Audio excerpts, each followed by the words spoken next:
A guy took me on a date to an art museum once. I'm not going to say which one because it's very famous and I'm not here to portray how much of an uncultured swine I am, but let it be known that my complete disinterest in this museum was probably not the norm. I've always been bored to death by the idea of walking around a quiet building staring at art, beautiful or not, and for a large chunk of my pre-adult life just figured I wasn't an art person. As I quickly learned though, following the release of classic games like Shadow of the Colossus, Okami, and of course Journey, I really just had the wrong medium, because while the games' art debate is old and tired at this point, immersing yourself in a beautiful world and exploring every corner of it, to me, can feel like some of the greatest heights of artistic merit. Games are absolutely art, and if there still exists a naysayer claiming they aren't, I'd like to present them with Dordogne. As you can see by the footage in front of you, one could take any screenshot of this game and frame it in a museum. The entirety of Dordogne blossoms with beautiful hand-painted watercolors and does so in a way that a still shot hardly captures, because each hand-painted object and piece of scenery is placed into a mostly 3D world that brings them to life in a way I've never quite seen. It's a stunningly gorgeous game and is bound to turn heads for this reason alone.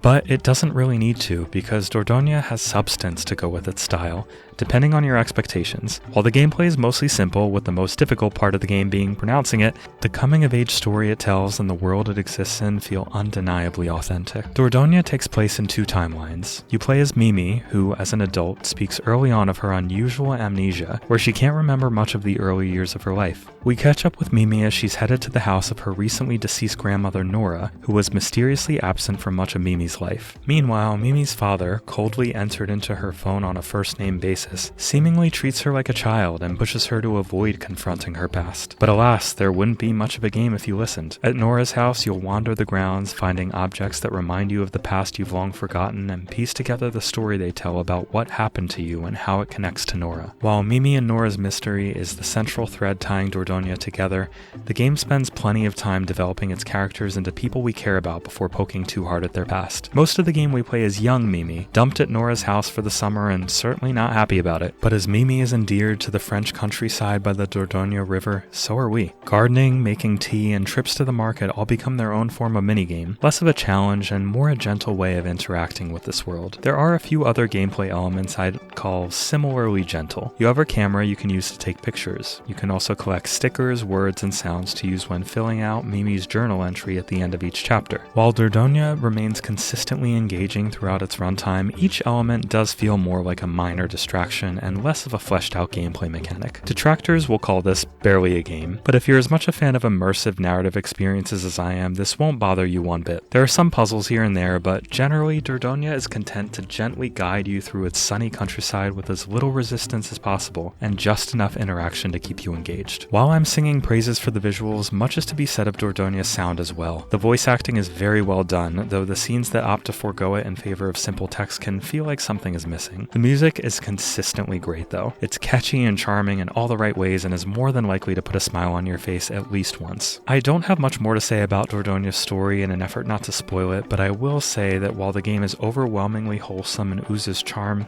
the further you get, the more you may need a tissue or two. I really like what they did with the story because it feels grounded, and accordingly, some may be disappointed that not all plot threads end wrapped up with the sense of closure you may hope for. Just like real life and real relationships, Mimi's story can get messy and a little sad, but it feels told the way it's naturally intended to, and personally, I was a big fan. I think Dordogne is an immensely successful game that, while lacking any grand ambitions on a gameplay front, accomplishes exactly what it sets out to do with style, even pacing, and effortless charm. There's not much to fault it for, but if I can get nitpicky, I personally didn't find filling out the pages of Mimi's journal entries very interesting. Arbitrarily placing stickers and then writing a cringy poem based on a limited array of lines to choose from didn't do it for me, and I usually just place things haphazardly around the page until the game let me move on. Also, while this is a rare beef for me, Dordogne does feel a little on the short side. It took me a bit over 3 hours to beat following the main path with a little extra exploration, and while the story felt well paced and satisfying, its limited set of locations made me long to explore more of the French countryside and build out some side characters further.